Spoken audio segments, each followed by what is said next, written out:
दोस्तों नमस्कार। आज हम हाइट एंड डिस्टेंस, ऊंचाई और दूरी पर कुछ क्वेश्चंस करने वाले हैं।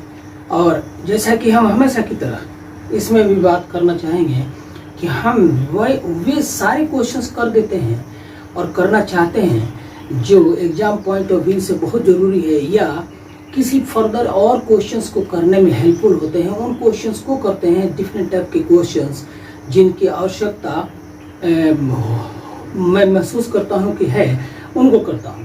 तो आज ऊंचाई और दूरी पर कुछ विशेष बातें कर लेना बहुत ही आवश्यक है। होता ऐसे है कि जब हम किसी वस्तु को देखते हैं तो वस्तु बड़ी दिखाई देगी या छोटी होगी, ये डिपेंड करता है कि वस्तु द्वारा हमारे आंख पर कोण कितना बन रहा है। कोण यदि बड़ा बनता है तो वस्तु बड़ी दिखाई देती है, और वस्तु आंख पर कोण कम बनाती है, छोटा बनाती है तो वस्तु छोटी दिखाई देती है। लेकिन इन सब में अब ऑब्जर्वर जो देखने वाला है उसका पोजीशन ऐसा हो सकता है कि वस्तु ऊपर है और वो नीचे से देख रहा है। स्थिति ये भी हो सकती है कि वस्तु नीचे है और ऑब्जर्वर ऊपर है। तो दो स्थितियां हैं। और ऐसे भी होता है कि वस्तु सामने हम देखते हैं, लेकिन ऐसी स्थिति पर ऊंचाई और दूरी में कोई क्वेश्चन है नहीं। दो स्थितियों पर क्वेश्चन है। पहला ये कि वस्तु ऊपर है और देखने वाला नीचे है। उस समय जब आंख पर कोण बनता है उसको हम ऐसे कहेंगे कि मान लीजिए कि आंख यहाँ है और हम वस्तु को इधर देख रहे हैं ऊपर, तो इस स्थिति में वस्तु जो कोण बनाता है ये क्षैतिज के साथ हॉरिजॉन्टल पोजीशन के साथ कोण बनाता है। इसको उन्नयन कोण कहते हैं। उन्नयन, ये उन्नयन कोण कहलाता है, या इसको एंगल ऑफ एलिवेशन कहते हैं। एंगल ऑफ एलिवेशन, ये स्थिति जानना बहुत जरूरी है। तो एंगल ऑफ एलिवेशन हो गया जब हम नीचे से ऊपर, वस्तु यहाँ पर है तो हम ये जो कोण बना यहाँ पर थीटा, इसको एंगल ऑफ एलिवेशन या उन्नयन कोण कहते हैं हिंदी में। लेकिन जब ऑब्जर्वर ऊपर हो और वस्तु नीचे हो तो ऐसे देखता है, तो यहाँ पर हॉरिजॉन्टल पोजीशन ऐसे लेते हैं। लेकिन ऑब्जर्वर जमीन से कितना ऊंचाई पर है, ये यहाँ पर है, वस्तु यहाँ पर है, तो ये जो आंख पर एंगल बना ये थीटा, इसको अवनमन कोण कहते हैं हिंदी में। अवनमन कोण, अवनमन कोण, और इसी को अंग्रेजी में एंगल ऑफ डिप्रेशन कहते हैं। Angle of depression.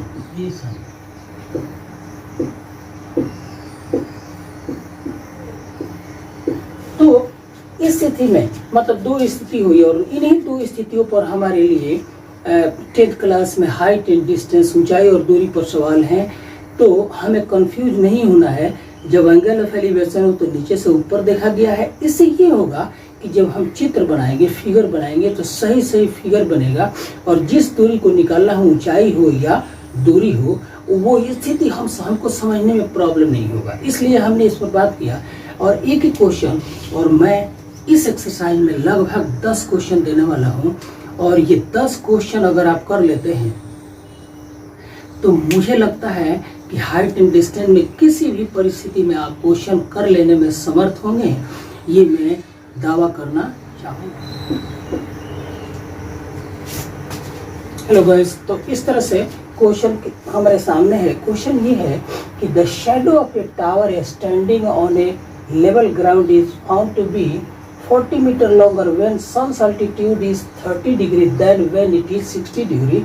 Find the height of tower. इस तरह से कोई टावर है और टावर का शैडो 40 मीटर लॉन्गर है।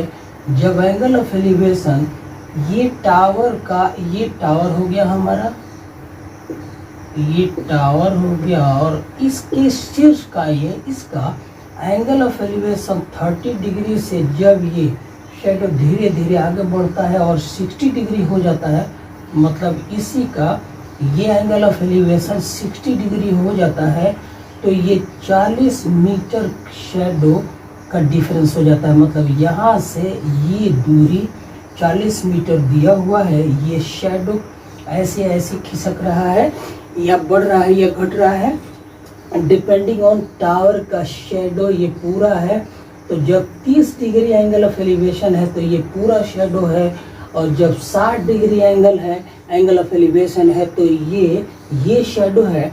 मतलब 30 डिग्री और 60 डिग्री एंगल ऑफ एलिवेशन के बीच में जो शेडो है उसका लेंथ 40 मीटर है। तो इस टावर की ऊंचाई पूछ रहा है।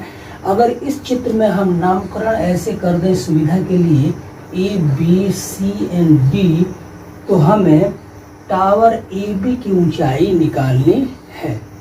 तो इसमें हम ऐसे प्रयास करते हैं, पहले ले लेते हैं त्रिभुज, ऐसे ले लीजिए त्रिभुज ए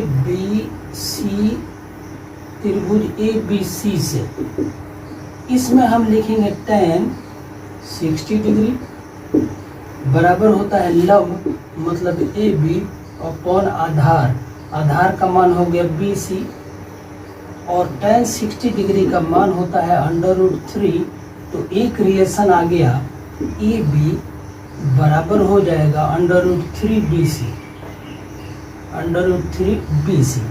अब त्रिभुज बदल लेते हैं, क्वेश्चन को हटाते हैं यहाँ से। अब अगर हम इसी क्वेश्चन को त्रिभुज ए बी और डी में ले लें तो tan 30 डिग्री होगा, tan 30 डिग्री बराबर लंब हो गया ए बी, और आधार के स्थान पर ये 20 सी डी और प्लस बी सी लेंगे, मतलब 40 मीटर प्लस बी सी लेंगे। अब इसको हटा देते हैं हम, और यहाँ पर tan 30 का वैल्यू होता है √1/3 बराबर ए बी के बदले हमने लिख लिया था √3 B C upon 40 plus B C लेते हैं और क्रॉस मल्टीप्लाई करते हैं तो √3 × √3 ये 3 बी सी हो जाएगा, बराबर क्रॉस मल्टीप्लाई करने पर 40 प्लस बी सी होगा, दोनों बी सी को एक साथ, तो 3 B C minus B C बराबर राइट साइड में 40 हो गया, तो 2 बी सी बराबर 40। तो बी सी का मान 20 मीटर आ गया, मतलब यहाँ से ये दूरी 20 मीटर आ गया। और हमने निकाला था कि ए बी त्रिभुज ए बी सी से लिया था, ए बी बराबर √3 बी सी है, √3 बी सी। तो बी सी का मान अगर रख दें तो ये 20 है, 20 √3 मीटर। इस तरह आसानी से हमने निकाल लिया कि इस टावर की ऊंचाई तब 20 √3 मीटर होगी। अगला क्वेश्चन, दूसरे क्वेश्चन की ओर आगे। इस क्वेश्चन में हम दिया हुआ है from a point P on the ground the angle of elevation of top of a 10 metre building is 30 degree. 10 metre ऊंचा कोई बिल्डिंग है, ये 10 मीटर ऊंचा बिल्डिंग है, इसका एंगल ऑफ एलिवेशन किसी पॉइंट से P पॉइंट से इसका एंगल 30 डिग्री है, और इस 10 मीटर बिल्डिंग पर एक झंडा वाला ऐसे फ्लैग स्टैप लगा हुआ है, ऐसे थोड़ा और ऊंचा कर लेते हैं, और इसके टॉप का इसी सेम पॉइंट P से एंगल ऑफ एलिवेशन इसका मान 45 डिग्री दिया हुआ है। तो हमसे पूछा जा रहा है, क्वेश्चन में इतनी लंबी चौड़ी बात है, लेकिन जो मुख्य पॉइंट है वो ये कि फ्लैग स्टैप के टॉप का एंगल ऑफ एलिवेशन उसी P पॉइंट से 45 डिग्री है, और बिल्डिंग के टॉप का शीर्ष का एंगल ऑफ एलिवेशन 30 डिग्री है। बिल्डिंग की ऊंचाई 10 मीटर है, तो हमें फ्लैग स्टैप की ऊंचाई निकालनी है। पुनः हम सुविधा के लिए नामकरण कर देते हैं, यहाँ पर इसको A लिख लेते हैं, इसको B लिख लेते हैं, इसको C, और ये P है ही। तो त्रिभुज, आइए क्वेश्चन को करते हैं हम। त्रिभुज BCP में BCP से tan 30 डिग्री लेंगे,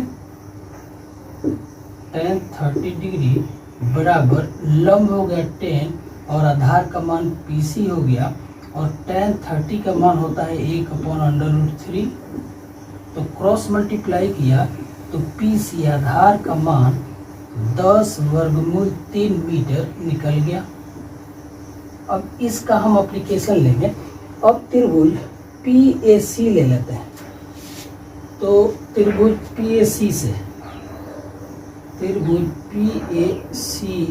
से यहाँ पर tan 45 लेंगे, क्योंकि एंगल ऑफ एलिवेशन का मान 45 है। ये बराबर होगा ये पूरा लंब अपॉन आधार। तो लंब के लिए building 10 plus AB flag stub का लेंथ होल अपॉन PC का मान आया हुआ है 10√3 और tan 45 का मान होता है 1 के। तो इसको हमने 1 कर दिया। अब इस तरह से आइए इसको सिंप्लीफाई यहाँ करें तो बेहतर। हमारे सामने एक रिलेशन आ गया कि 10 प्लस AB अपॉन नहीं, अब यहाँ पर हम क्रॉस मल्टीप्लाई कर लेते हैं। तो ये बराबर हो जाएगा 10√3। इसलिए AB मतलब फ्लैग स्टैब की ऊंचाई, तो ये 10√3 और इस 10 को राइट साइड ले जाते हैं तो -10 हो जाएगा और 10 को कॉमन कर लें तो 10√3 -1।